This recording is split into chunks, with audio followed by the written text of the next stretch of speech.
రాజమహేంద్రవరం కేంద్రంగా సామాజిక సేవా కార్యక్రమాల్లో చురుకుగా పాల్గొంటున్న విశ్వ హిందూ ధర్మ పరిరక్షణ రామసేన వ్యవస్థాపకుడు కంబాల శ్రీనివాసరావు మహిళా సాధికారత సంక్షేమం ధ్యేయంగా మరో బృహత్తర కార్యక్రమానికి అంకురార్పణ చేశారు. గడిచిన 3 ఏళ్లుగా ఆషాఢ శ్రావణ మాసాలను పురస్కరించుకుని పల్లెల్లోని మహిళలకు బంగారు ఆభరణాలు కానుకలు అందిస్తున్న ఆయన ఏడాది మరింత విస్తృతంగా పట్టుచీరల పంపిణీ చేపట్టనున్నారు. గతంలో లక్కీ డ్రా విధానం ద్వారా 15,000 నుంచి 25,000 మందికి చీరలు అందజేయగా ఈసారి ఆ పద్ధతికి స్వస్తి పలికారు.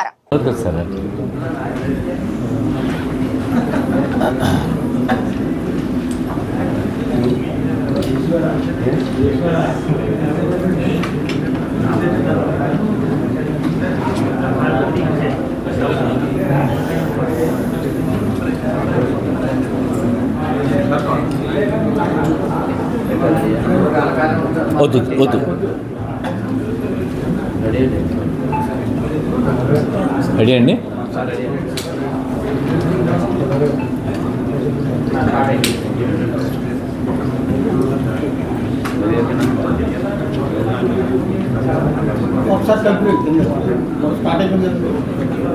కూర్చోండి.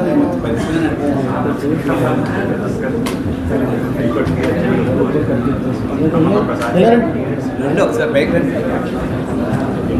నాకు ప్రాబ్లం ఇంట్లో మనం చదువుదాం వచ్చి మాట్లాడాలి. విజయవాడ వచ్చినప్పుడు తప్పనిసరిగా నా రూమ్ దగ్గరికి వచ్చిన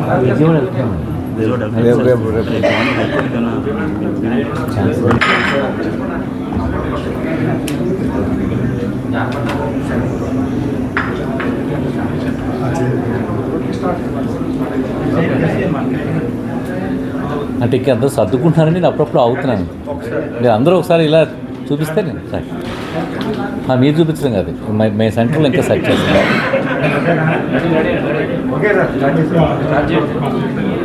శ్రీ మహాగణాధిపతి నమః. భారత్ మాతాకు జై. జై శ్రీరామ్. నేను మీ కంబాల శ్రీనివాసరావు, విశ్వ హిందూ ధర్మ పరిరక్షణ రామసేన అధ్యక్షుడిగా, అలాగే భారతీయ జనతా పార్టీ నాయకులు మీకు అందరికీ తెలిసిందే. భారతీయ జనతా పార్టీ మా రాష్ట్ర అధ్యక్షుడు పివి మాధవ్ గారు నా మీద నమ్మకంతో, అలాగే ప్రగాఢమైన విశ్వాసంతో నాకు జగ్గంపేట నియోజకవర్గం 52 నెంబర్ అది నియోజకవర్గం నెంబర్ అది. ఆ నియోజకవర్గానికి సంబంధించి ఎస్ఐఆర్కి ఏదైతే ఓటర్ల జాబితా సంబంధించి సవరణ కార్యక్రమం ఉందో దానికి భారతీయ జనతా పార్టీ అధికార ప్రతినిధిగా నాకు ఇచ్చారు, BLA 1గా ఇచ్చారు. ఆ విషయం మీకు అందరికీ తెలిసిందే. సో ఈ కార్యక్రమాన్ని నిర్వర్తిస్తూ ఈ మధ్యకాలంలో నేను అమెరికా కూడా వెళ్ళి రావడం జరిగింది. నాకు ఇక్కడ 2 కార్యక్రమాల్లోనే రకరకాల కార్యక్రమాల్లో అంటే నాకు వ్యాపార సంబంధితమైన, అలాగే కుటుంబాన్ని కూడా మిస్ అవుతున్నాం కాబట్టి వెళ్ళొచ్చాను. అక్కడ మా 2 అమ్మాయిలు కూడా అమెరికాలో ఉన్నారు, వెళ్ళొచ్చాను. సో నాకు ఈ ప్రెస్ మీట్ ఏదైతే ఉందో ఈ ప్రెస్ మీట్ అనేది నేను భారతీయ జనతా పార్టీకి అఫీషియల్ స్పోక్స్మెన్ కాదు. ఇది భారతీయ జనతా పార్టీకి సంబంధించింది కాదు. ఇది కేవలం విశ్వ హిందూ ధర్మ పరిరక్షణ రామసేన తరపు నుంచి నేను ఈ ప్రెస్ మీట్ నిర్వహించడం జరుగుతుంది. నేను అలాగే ఎలక్ట్రానిక్ మీడియా, అలాగే ప్రింట్ మీడియాకి సంబంధించిన మీ పత్రికా విలేకరులను చాలా రోజులైంది మిస్ అవుతాను. నాకు ఇంకా ఇంత తొందరగా ఒక ఇంపార్టెంట్ అయిన విషయం ఉంది కాబట్టి నేను తొందరగా మీకు మీటింగ్ ఏర్పాటు చేసుకొచ్చింది. ఇలా కాకుండా ప్రశాంతంగా నేను మళ్ళీ ఒకసారి 1-2 రోజుల్లో లేకపోతే వారం రోజుల్లో మళ్ళీ ఒకసారి మీతోటి ఒక సమావేశంలో మళ్ళీ మీతో మాట్లాడడానికి నేను నిర్ణయం తీసుకోవడం జరిగింది. చాలా ముఖ్యమైన కార్యక్రమం ఏంటంటే విశ్వ హిందూ ధర్మ పరిరక్షణ రామసేన తరపు నుంచి ప్రతి సంవత్సరం నిర్వహించే ప్రతిష్టాత్మకమైన బంగారు వరలక్ష్మి కానుక 4 అంటే 4వ సంవత్సరం ఇది. ఇప్పటిదాకా బంగారు వరలక్ష్మి కానుక 3 అయ్యింది. ఇప్పుడు బంగారు వరలక్ష్మి కానుక 4 అనే కార్యక్రమానికి శ్రీకారం చుట్టడం జరిగింది. నిన్న మంజీరా హోటల్లోనే కూర్చుని నా యొక్క కార్యకర్తలు అలాగే రామసేన సభ్యులతో కూర్చుని సమావేశం చేయడం జరిగింది. దీంట్లో ఇప్పుడు విస్తృతంగా మనం జగ్గంపేట, రాజానగరం అలాగే పోలవరం నియోజకవర్గాలకు సంబంధించి చాలా విస్తృతంగా లాస్ట్ ఇయర్ దాదాపు ఇప్పటిదాకా 2 కేజీల బంగారం దాకా మనం ఇవ్వడం జరిగింది.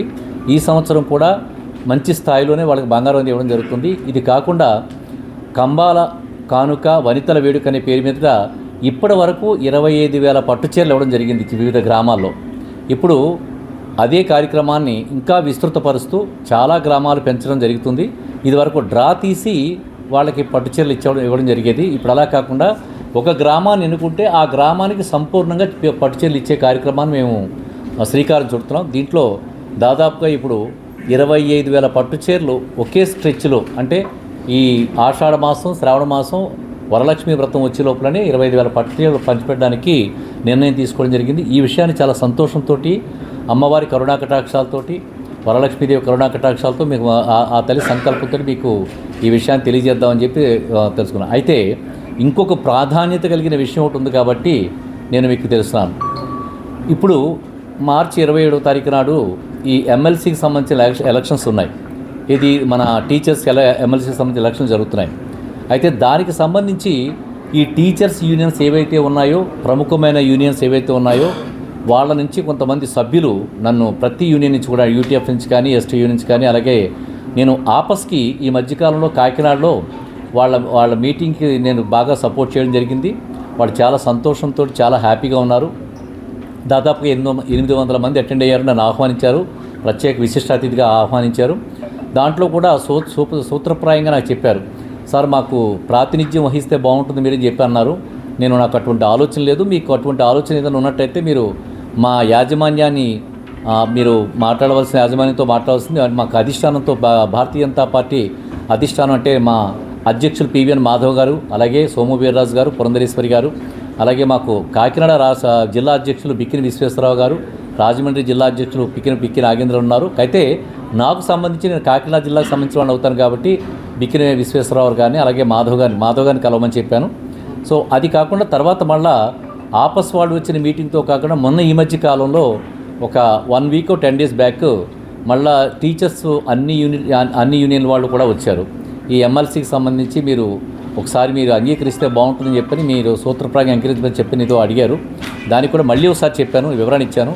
నేను స్వతంత్రుని కాదు, మా భారతీయ జనతా పార్టీలో ఉండే రాష్ట్ర అధ్యక్షుడు పివిఎన్ మాధవ్ గారిని, అలాగే ఇంకా ఎవరికైనా ప్రముఖులు ఉంటే వాళ్ళని కలవమని చెప్పడం జరిగింది.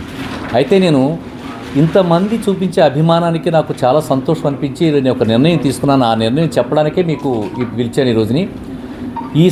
ఈ వ్యవస్థని ప్రపంచంలో నలుమూలలా కూడా ఏ దేశం అయినప్పటికీ కూడా వ్యవస్థను బాగు చేస్తూ క్రమశిక్షణలో పెట్టేది గురువులే. కాబట్టి నేను ఈ సంవత్సరం ఈ బంగారు వరలక్ష్మి కానుక విషయం ఎలాగున్నా కానీ, కంబాల కానుక వనితల వేడుక అనే కార్యక్రమంలో దాదాపుగా ఎన్ని వేల మంది టీచర్స్ మన ఉభయ గోదావరి జిల్లాలో ఉన్నారో అన్ని వేల మంది చీరలకి కూడా పట్టు చీరలు ఇద్దామనే సంకల్పంతో నేను ఈ సమావేశం ఏర్పాటు చేసి ఈ విషయాన్ని మీ ద్వారా గురువులకి అందరికీ కూడా, అంటే టీచర్స్ యూనియన్స్ ఎంతమంది ఉన్నారో అంతమందికి కూడా ఈ విషయాన్ని తెలియజేద్దామని చెప్పి, పత్రికాముఖంగా తెలియజేద్దామని చెప్పి ఈ సమావేశం నిర్వహించడం జరిగింది. అది చెప్పడానికే నేను ఈ సమావేశం, అంటే నేను ప్రతి సంవత్సరం ప్రతిష్టాత్మకంగా నిర్వహించే బంగారు వరలక్ష్మి కానుక 4 శ్రీకారం చుట్టడం జరిగింది. అది ఆగస్టు 2వ తారీఖు నుంచి ఆ కార్యక్రమం స్టార్ట్ చేసి కోరుకొండ, గోకవరం, అలాగే శ్రీరంగపట్నం, రాజానగరం, సీతానగరం ప్రాంతాల్లో ప్రత్యేకమైన ఏర్పాట్లు చేసి ఈ బంగారు వరలక్ష్మి కానుక వితరణ, అంటే బాగున్నారా సార్, వితరణ అంతా చేయడం జరుగుతుంది. అలాగే ఈ చీరలు ఇచ్చే కార్యక్రమం అయితే మాత్రం రేపు శనివారం సాయంత్రం నుంచి భూపాలపట్నంతో స్టార్ట్ చేస్తున్నాం. భూపాలపట్నంతో స్టార్ట్ చేసి దాదాపుగా ఎన్ని గ్రామాలు, 20 గ్రామాల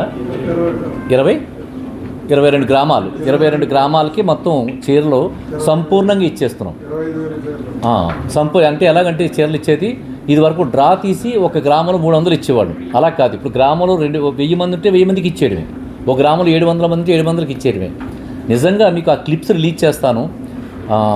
శ్రీమూర్తులు ఎంత ఇష్టంతో ప్రేమతో వస్తున్నారంటే దాన్ని నిజంగా ఆ చీరని డబ్బు రూపేణా విలువతో కలవడం కాకుండా అమ్మవారి వరలక్ష్మి వరప్రసాదం తీసుకోవడానికి ఆడపడుచులందరూ కూడా ఎంత బాగా వస్తున్నారంటే ఆ లైన్స్ క్యూ కట్టడం కానీ, మా వాలంటీర్స్కి సహకరించడం కానీ ఇవంతా కూడా చాలా వైభవం జరుగుతుంది.